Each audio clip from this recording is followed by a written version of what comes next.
All right, I think I'm onto something here. So what we've got is one of these self-leveling lasers. You can see the beam there leveling itself. Self-leveling, so it's always perfectly horizontal and vertical. Sitting on my autocross chair with a little bit of extra weight and a doggo. And what we're doing is that we're getting rid of the stupid strings. If you've ever done a DIY alignment, you know that like putting anything this close to the tire will take out your strings. Now we don't have that problem, it's a laser. The other thing is that on the ground it's a line, but in 3D space this is a plane.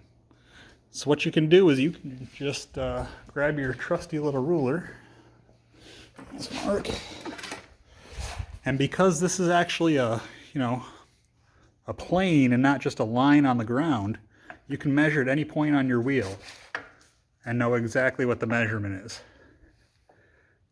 That's a caster and camber check right there. Top, bottom, left, right. Caster, camber. Done. And it means that when you go underneath and you adjust your, tie rod ends or eccentrics or whatnot, it's already set up strong. You can crawl under there, do whatever you need because you're not relegated by freaking lines.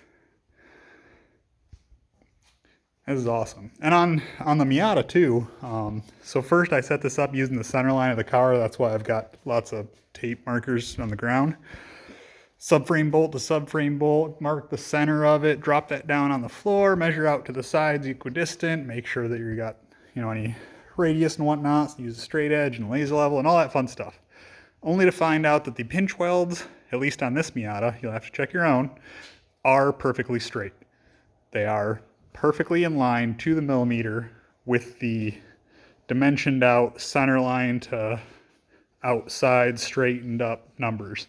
And then I later came back about 2 hours later because I'm like, I should verify that.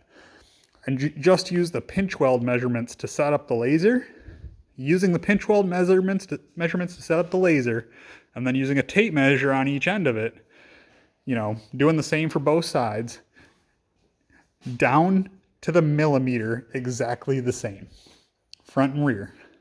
So expanding that short distance to this longer distance and then checking for any sort of parallelism results in 0. Like, how cool is that?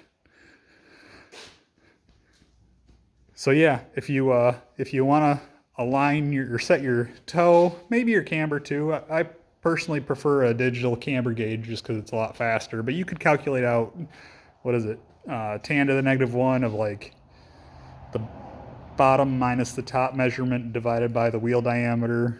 Should give you your camber in degrees. But a digital gauge just clips on and shows you what it is.